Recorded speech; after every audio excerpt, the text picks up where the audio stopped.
భగవంతుడు మనతో ఆటాడుకుంటున్నాడు. అయితే ఆ ఆట తన ఆనందం కోసమే కాదు, మనల్ని ఆనందపరచడం కోసం కూడా. కానీ మనలో చాలామందికి ఆటలోని ఆ అసలు రహస్యం తెలియదు. అందుకే ఆయనతో సఖ్యంగా కలిసి ఆడుకోలేక ఆయనను మనల్ని కష్టపెట్టే సాధారణ క్రీడాకారునిగానే చూస్తున్నాం. ఉదాహరణకు మైదానంలో మనం ఫుట్బాల్ ఆడుతూ ఉన్నామనుకోండి. తోటి క్రీడాకారుడు బంతి మన వైపు విసిరితే మనం ఏం చేస్తాం? వెంటనే దాన్ని తిరిగి అతని వైపు తిప్పి కొడతాం. అలా వచ్చిన ప్రతి బంతిని క్షణంలోనే మన నుంచి తన్నేస్తూ ఉంటాం. అప్పుడు ఆ ఆట సవ్యంగా సరదాగా సాగిపోతుంది. కానీ వచ్చిన బంతిని మన దగ్గరే పెట్టుకొని కూర్చుంటే ఇక ఆటకు అర్థమేముంది? అయితే మనం చేస్తున్నది అదే. భగవంతుడు కష్టసుఖాలను, శత్రుమిత్రులను, కళత్ర పుత్రాదులను ఆటలో భాగంగా మన వైపునకు పంపుతున్నాడు. మనము వాటన్నింటినీ అదే విధంగా భావించుకొని కొన్నాళ్లకు అవి మనవి కావనుకుని వదిలేయాలని ఆశిస్తున్నాడు. కానీ మనమేమో వాటన్నింటినీ మన సొంతమనుకుంటున్నాం, పట్టుకొని కూర్చుంటున్నాం. ఇక ఆ పైవాడు మాత్రం ఏం చేస్తాడు? చూసి చూసి తుదకు సాటి క్రీడాకారుడు బంతిని లాగేసుకున్నట్టు మనం ఎంత గింజుకుంటున్నా అన్నింటినీ మన నుంచి లాగేసుకుంటాడు.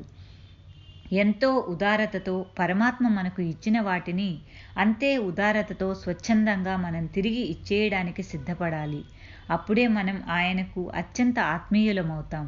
అదేవిధంగా మనం కూడా ఆయనలా ఆ లోకాన్ని ఓ సాక్షిలా వీక్షిస్తూ ఒక సహ క్రీడాకారుడిగా కలిసి ఆడుకోగలగాలి.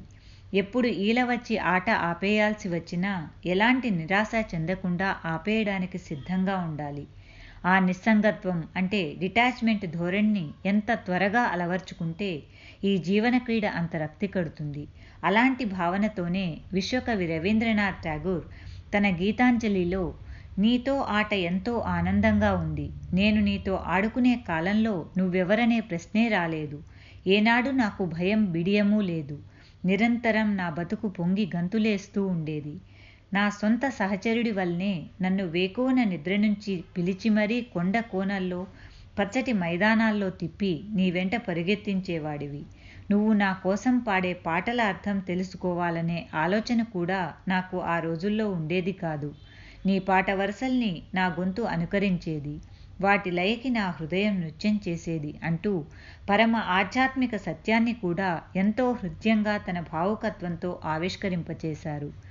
ఇలాంటి శాశ్వత సత్యాన్నే సదాశివ బ్రహ్మేంద్రులు కూడా ఆనాడు ఖేలతి బ్రహ్మాండే భగవాన్ అని కీర్తించారు.